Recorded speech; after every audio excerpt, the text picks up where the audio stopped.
বলছে তেল আছে প্রচুর, কোনো সমস্যা নেই। পেট্রোল পাম্পে তেল পাওয়া যাচ্ছে না, পেট্রোল পাম্প অনেক পেট্রোল পাম্প বন্ধ করে রাখা হয়েছে, যে তেল নাই, বড় বড় নোটিশ দেওয়া হয়েছে, আবার বেশি টাকা দিলে তেল পাওয়া যাচ্ছে। এই হলো আমাদের দেশের অবস্থা। তো যুদ্ধের এই প্রভাব কি আপনাদের ওখানে পড়েছে? আপনারা কি দেখছেন? জি, আমি প্রথমেই আমার দ্বারা দর্শক শ্রোতা তাদের ঈদের শুভেচ্ছা জানাচ্ছি।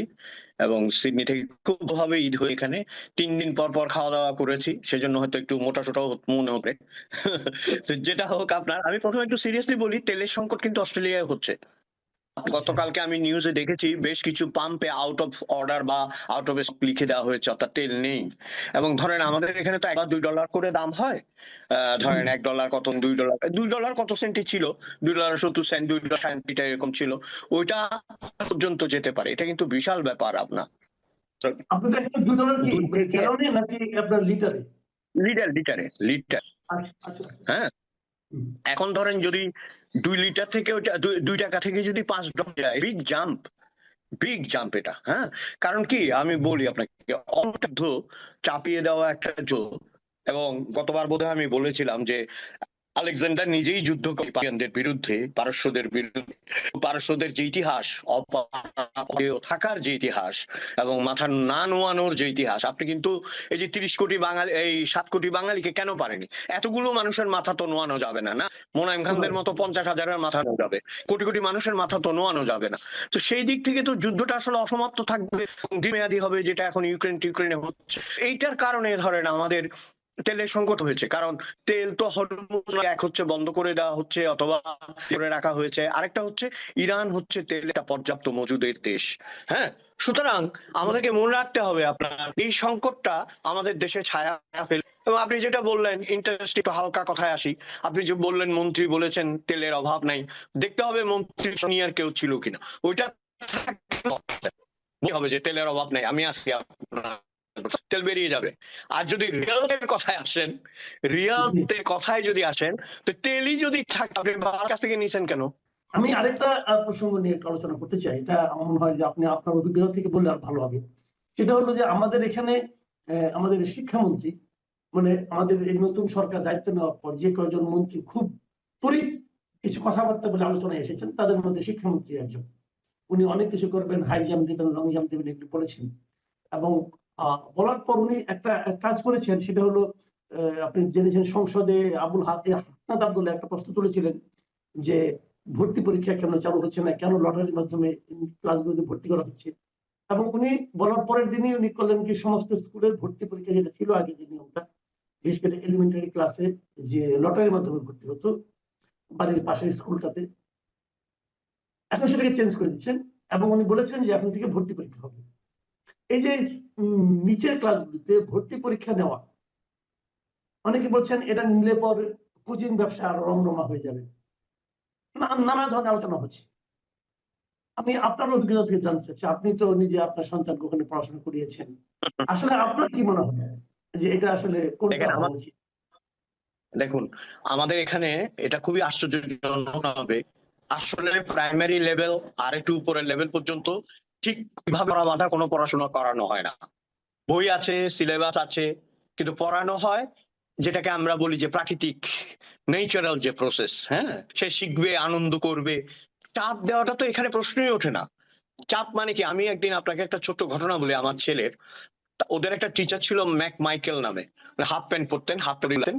উনি বোধহয় গিয়ে দেখি কি সবাই ম্যাক মাইকেল করে ডাকা শুরু করছে, চারদিকে ঘিরে তাণ্ডব করতেছে, আর ওই বেচারা অসহায়ের মতো একবার এর মাথায় হাত দেয়, একবার একে ধরে, বুঝছেন? কারণ কি, সে কিছু করতে পারবে না। এই যে ধরেন, আমি যেটা বলতে চাচ্ছি, অভদ্রতা করছে না, কিন্তু আন্তরিকভাবে মেশার চেষ্টা, যেটা এবং আন্তরিকভাবে মেলামেশা করার যে প্রবণতা, সেটা তো আমাদের দেশে নেই। আমি গুরুত্বপূর্ণ যে কথাটা আপনি বলেছেন, রবীন্দ্রনাথ শিক্ষা প্রসঙ্গে যে কথা বলছেন সেটাই আধুনিক।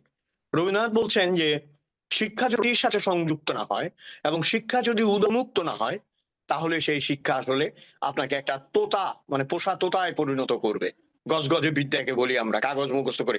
এই যে বাচ্চাগুলোর উপর, আমি আমাদের বাংলা নয়, আমাদের পাশে যে বাংলাদেশ, আমরা যাই মাঝে মাঝে, সব জায়গাতে দেখে বাচ্চাগুলোর পিঠে বইয়ের বোঝা চাপিয়ে দেওয়া হয়েছে। এটা কিন্তু উন্নত দেশে ভাবা যায় না আপনার। তাদেরকে ওই ভিড়ে নুব্জ করে দেওয়া হয়েছে। এই যে মেরুদণ্ড, এটা সারা জীবন তাকে বহন করতে হয়। It is very significant. Primary স্কুলেই তার মেরুদণ্ডটা বাঁকিয়ে দেওয়া হয়েছে বই খাতা দিয়ে। কে কত নাম্বার পাচ্ছে, কত নাম্বারের ভিত্তিতে তাকে মানে বলে উৎকৃষ্ট বলা হবে, এটার একটা অসম প্রতিযোগিতা চলছে। অথচ আপনি দেখেন যে পিঠে বহু আপনার টেকনিশিয়ান আছেন যারা আমাদের এক্স রে করে, এটা করে, ওইটা করে, তারা তার চেয়ে কিন্তু বিখ্যাত। আবার অনেক ডাক্তারের চেয়ে অনেক নোবেলিস্ট বিখ্যাত। অর্থাৎ সুভাষ বোসের একটা কবিতায় আমি বলার লোভ সম্বরণ করতে পারছি না। উনি আপনারা জানেন যে মুখোপাধ্যায়কে বলা হয় মুখুজ্জে। উনি নিজেকে নিজে বললেন যে বুঝলে মুখুজ্জে, জীবনে কিছুই কিছু নয় যদি কৃতজ্ঞ করলে। If you are successful, you are someone. If you are not successful, your degree is nothing.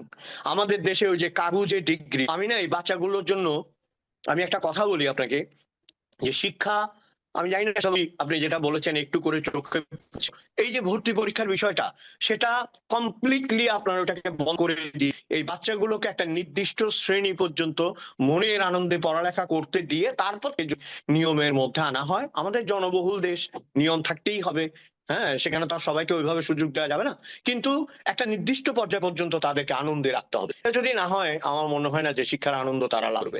এবং আপনি দেখতে পাচ্ছেন এই সমস্ত শিক্ষার কারণেই আজকে এইসব ছেলেপেলেরা পাকিস্তান দিবস পালন করছে বাংলাদেশে, এবং সূর্য সেন প্রীতিলতাকে বলছে সন্ত্রাসী, এবং বলছে যে তাদেরকে সেলিব্রেট করা হয়, মুসলিমদের সেলিব্রেট করা হয় না।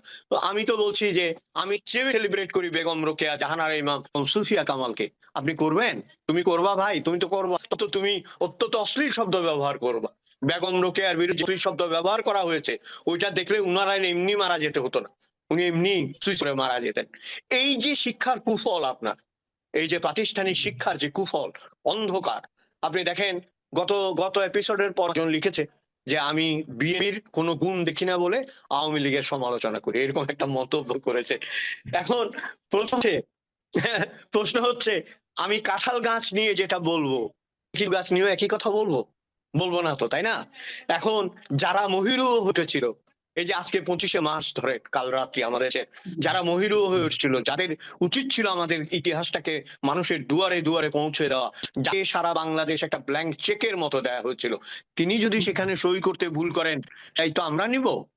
ভাই, আমাদের পরিবারও বছর আমরা এত কথা বলি, আমাদের অনেক আত্মীয় স্বজনও ভয় পায় যে আমরা, আপনি বা আমাদের মতো লোকরা এত কথা বলে, তো আমরা বলি আপনাদের জন্য ভালোবাসার দেশের তাগিদে সমালোচনা 100 বার করেন, কিন্তু আগে দেখেন যে নিজেদের যদি কাছার কাপড় খুলে যায়, আরেকজনের দিকে অঙ্গুলি নিতে মানে আছে।